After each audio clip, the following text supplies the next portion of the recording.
So let me introduce our next speaker, Dirk Hovy. Again, you've got his sort of bio in your booklet, so I'm not just going to read that aloud. I'll just say a few additional things.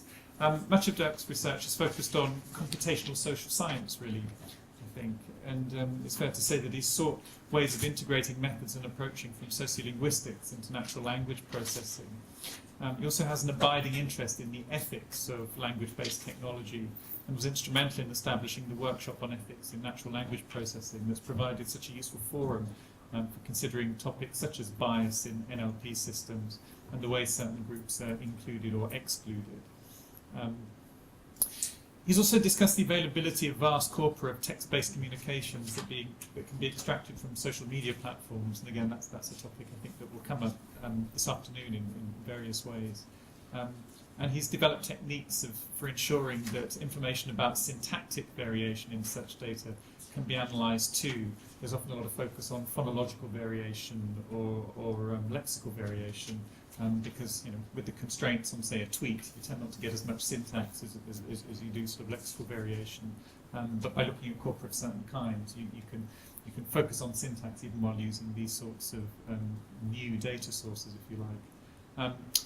Over to you. Thank you so much. Thank you so much. Thanks for the kind and thorough introduction.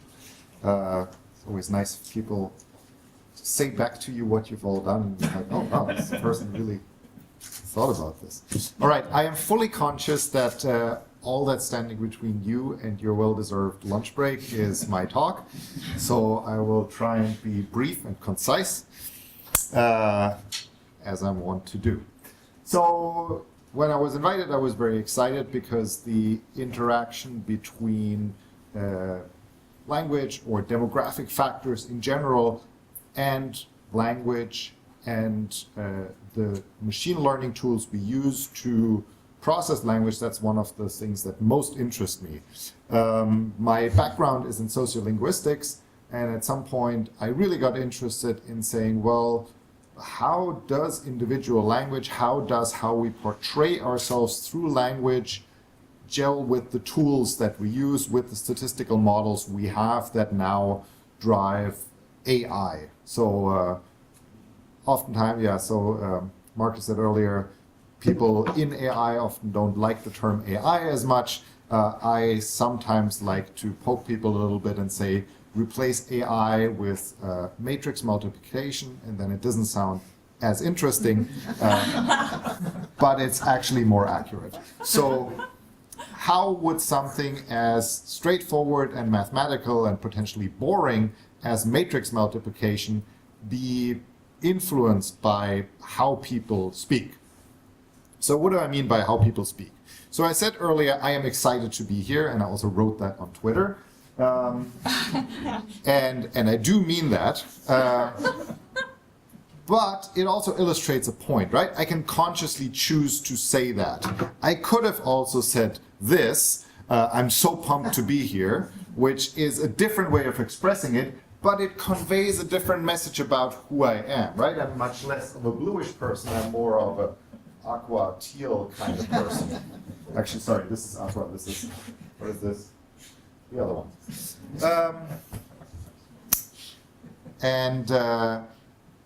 It also makes me sound a little bit obnoxious.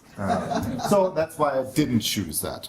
The thing is, these two are lexical choices. I can exchange a single word, and people have a lot of control over that. I'm pretty much aware about most of the words I've said in the last 2 minutes or so.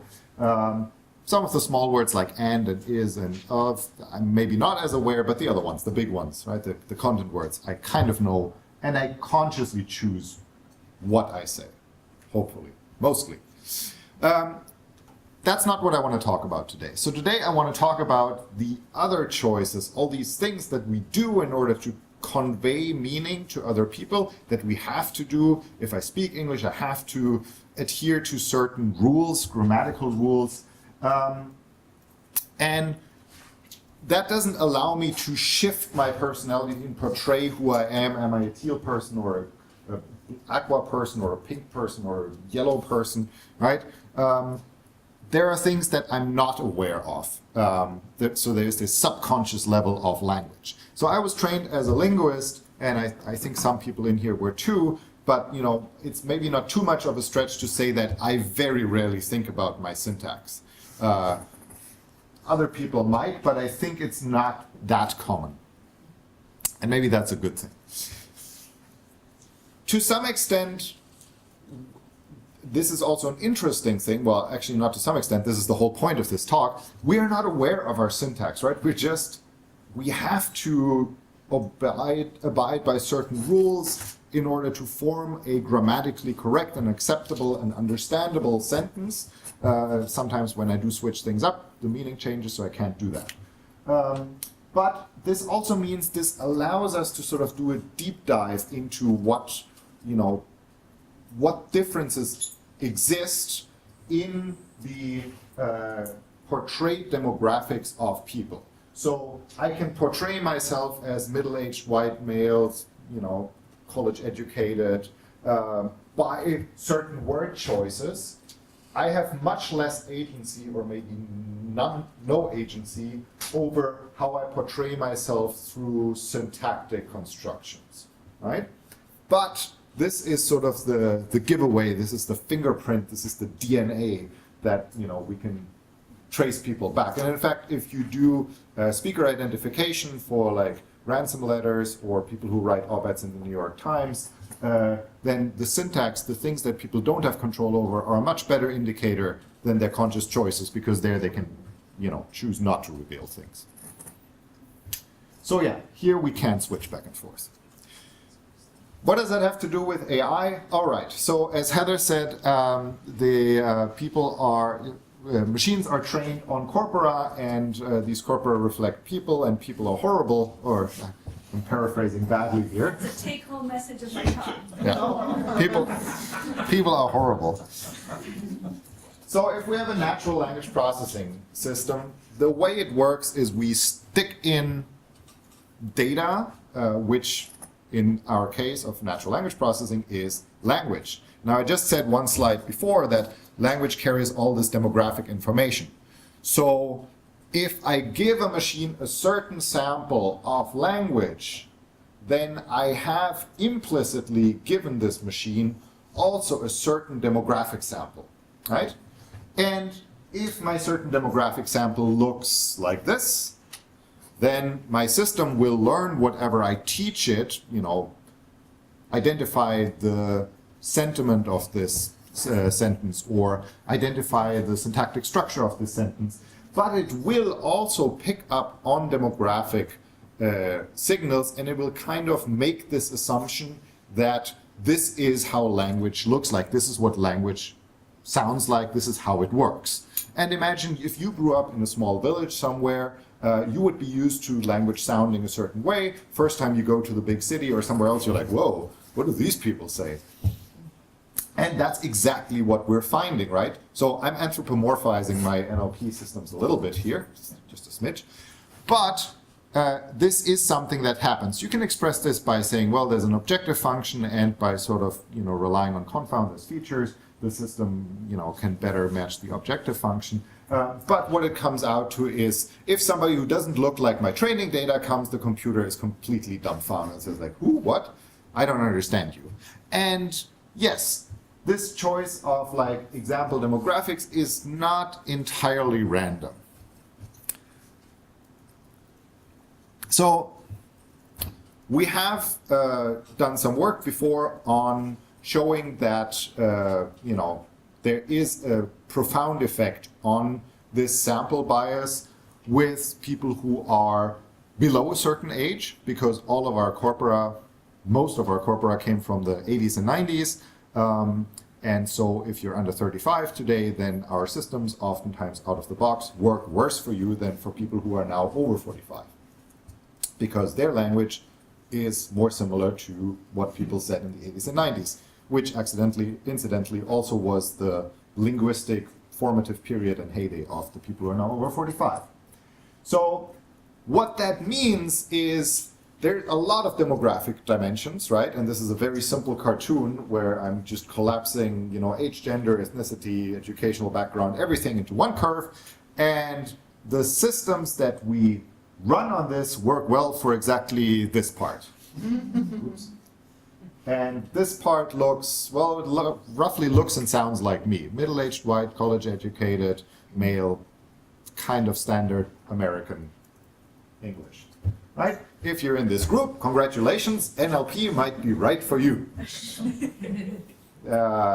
If you're not, then yeah, well, then that's a problem, but you know, we can work on that. And yes, we should. And this leads us to the basic questions here. So first, does syntax actually correlate with gender? I said this is sort of this fingerprint, but you know, maybe it's just a fingerprint of individual people. Is it also a fingerprint of entire demographic groups? And here I'm going to pick out gender. Does the fact that gender exists as a demographic factor in language influence the automatic analysis or NLP tools? And then we come to the bigger questions. Well, what does that mean and what can we do about it if it's not how we want it, right? And I'm going to try and step through all of these in the remaining time. What time should I finish? What time do you want to go for lunch? Okay, so 5 minutes ago. You could have about 10 minutes or something. Okay, I can do that. We can do that. All right, let's start. So before we start, one thing is probably in order to acknowledge here. In everything that follows, I'm going to treat gender as a binary variable. That is largely just due to the fact that that was the data we had available. For the sake of argument, everything I say that we find for binary variables, we can be pretty sure that this would be even more strongly if we use something that's a little less reductive, say like the psychological scale of like 2 dimensions of genderedness, or potentially like a larger set of gender identifications, right? So I don't want to be reductionist here, but the data we had to work with was gender as a binary variable. All right, that out of the way, let's start. Grammar. You all remember that maybe from high school or from, you know, lectures, or, you know, some of you I know work with that on a daily basis. It's this thing we kind of don't want to talk about, and some people got really excited about it in the 70s, and then it kind of went away a little bit. Basically, it describes how words in a sentence sort of fit together, right? So what is the subject, who does what to whom, right? And how do all the other words fit in there? And I should say this is work that I've done a while ago with somebody who's actually in the room, Alison Johansen, who sits back there. So I want to acknowledge that as well. So what we did was we basically said, okay, well, we know about all this conscious choice of words, but what about the syntax? How can we measure syntax, right? There's a lot of grammatical theories out there, and people get very, very protective of them. So we didn't want to get into like a deep discussion. We just said, well, look, what we're going to do is we're going to, you know, sort of use one of the tools that are available to analyze the syntactic structure, and then we're going to cut this up into either single parts, so just the first syntactic level, or we're going to look at single jumps or at double jumps in this grammatical graph. And each of them, you can say, corresponds to like a grammatical construct. This is, you know, not super precise, but for the sake of argument, bear with me. What we did is we had this corpus of online reviews where people write things, for example, about bath salts and whatnot. And we had that in 13 different languages or language varieties. And in this corpus, people self-identified in many cases. They had a profile, public profile that was attached to their reviews saying, you know, I identify as male, female, and I'm that many years old, and I come from Denmark. And so we could basically then look at, if we take the sentences and we cut them up, we can look how much they correlate with any of these dependent variables. So how often, when I see this construction here, a determiner with a noun compound, does that correlate with the author being identifying as female, right? There are all kinds of delicious methodological issues with that. We used this technique called stability selection, and then we used Bonferroni correction, and then we sort of checked how much can we rely on the tools. And given that all of this checks out, what are the results? Okay, this is a lot of talk to say, yes, there are differences. There are statistically significant differences between how people who identify as male or female construct language at a syntactic level, right? At a subconscious level that they very probably have no conscious control over. So women use more pronouns. Okay, that's not too new. We knew that already. Pronouns, we, you, she, he, them, it. Men talk more about numbers. It's a little depressing, but that's what the data says. I'm not going to explain what numbers are, that seems very self-evident. But there are other things. So women use things like this more. So a verb with an adjective modifier and like another verb that's conjunction. So looks something like this. Bestellt und war zufrieden, or was great and arrived. So we're talking about a conjunction of two verbal constructions here, right? Men oftentimes have these constructions, like single hop constructions, which are noun compounds, something like customer service. The interesting thing is that we find these things hold across, depending on what kind of structures you look at, between 9 and 11 of these Indo-European languages out of the 13 that we investigated. So there is a very sort of structural pattern underlying it all. We also found that there are differences in the use of adverbials. This goes a little bit more into meaning and semantics. So if you have all of these words, they all basically just mean indeed, which you can sort of map to with this tool BabelNet. And then we found that women use statistically significantly more in their respective language these types of words, whereas men use more these types of words. And interestingly, these are more intensifiers. They make whatever you say after it more intent. This is really great, or I genuinely dislike this service.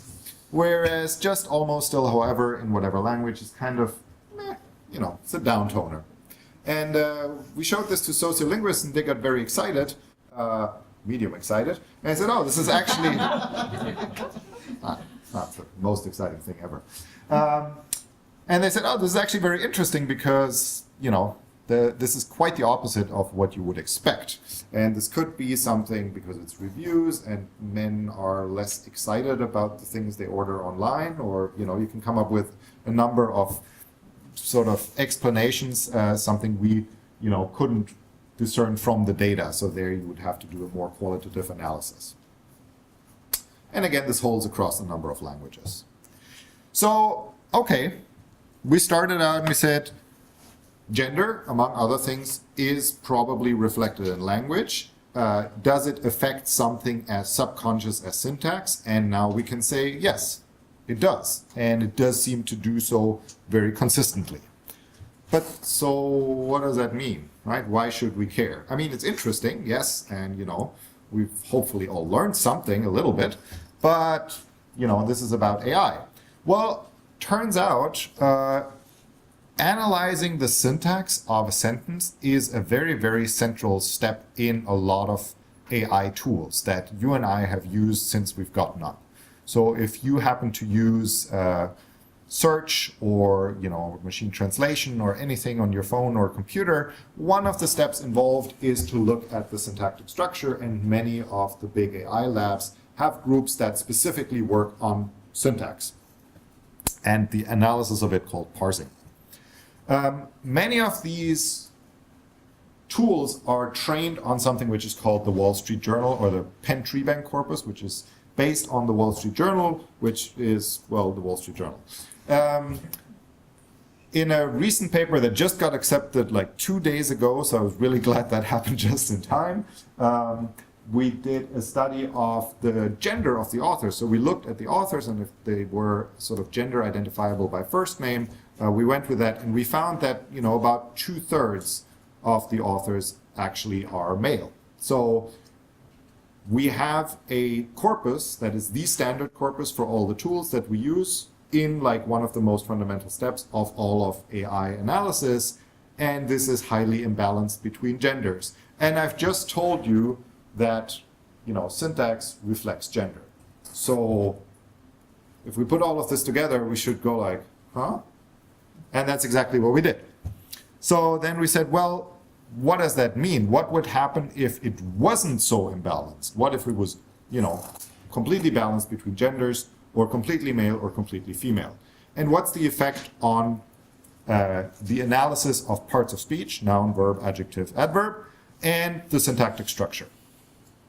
So we constructed sort of subsets of this, a corpus that was only male, a corpus that was only female, and a corpus that was 50-50. And then we trained models on that, exposed them to it, to learn syntactic analysis, but, you know, maybe picking up on some of these gender correlates.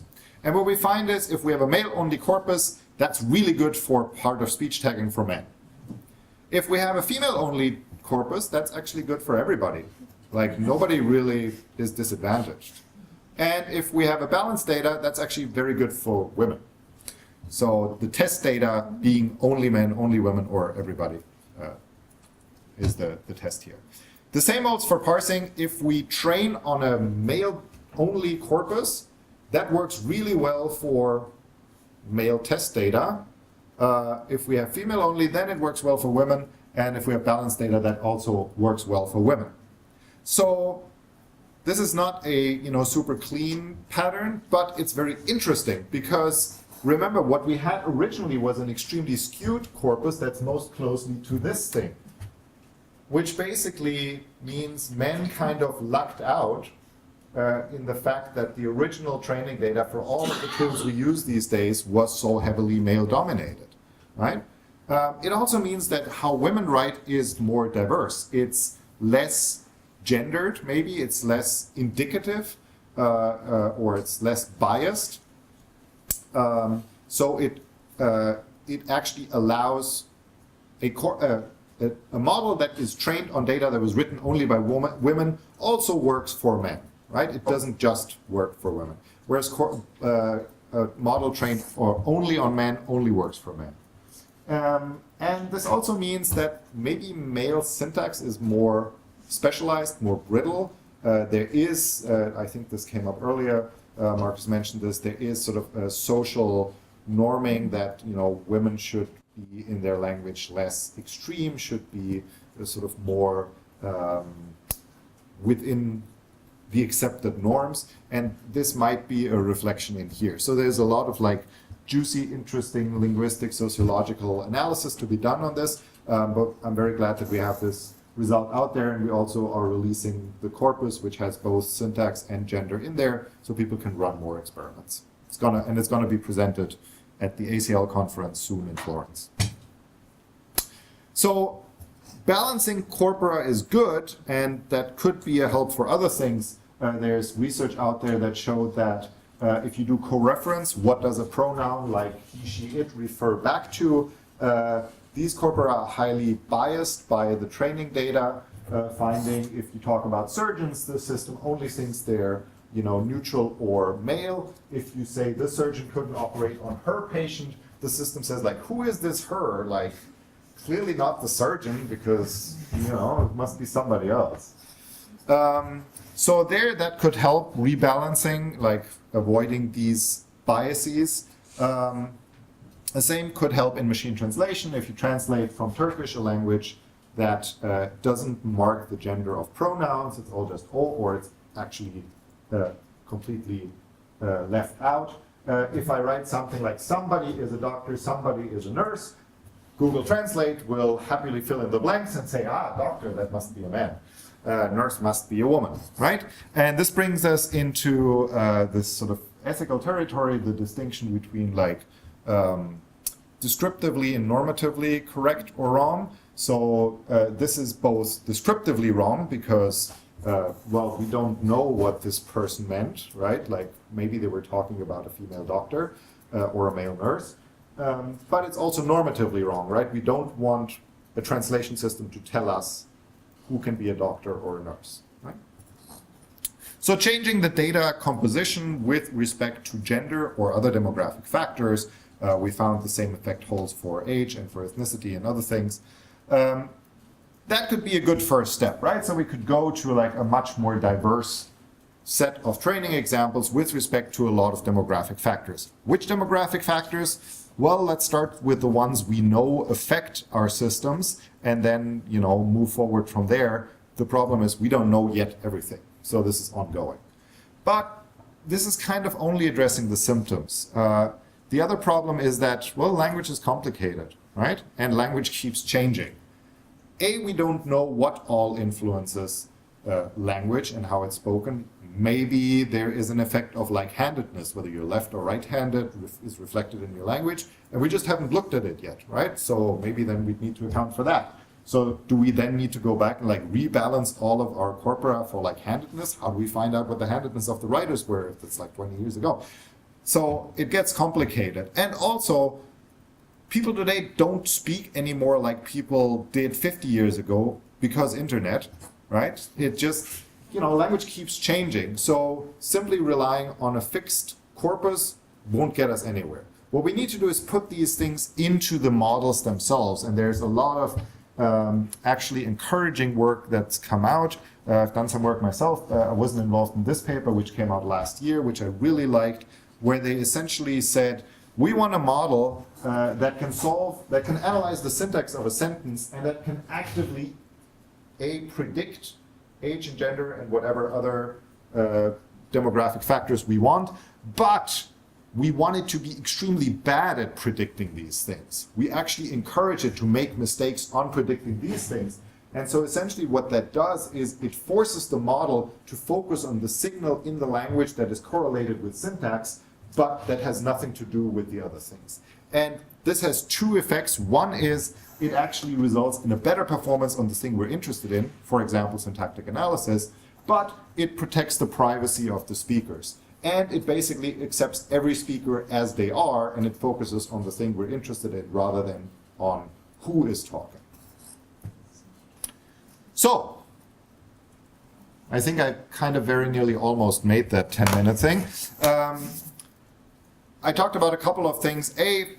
Text or language in general encodes demographic variation, and the models we use are pretty much aware of that. Well, not fully aware, they're not cognizant, but they do use this information, and it can have unintended side effects in terms of performance and the bias that comes with it. But we are actually not just sitting ducks. We can do something about it, and we should.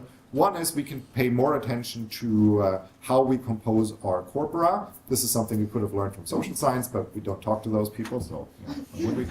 And the other thing is we can do the thing we like and we're good at, namely building more complex models that have all kinds of bells and whistles that actually account for this. And this might be, more future-proof than relying on data only. But as always, we should do both. And that's it. Thanks.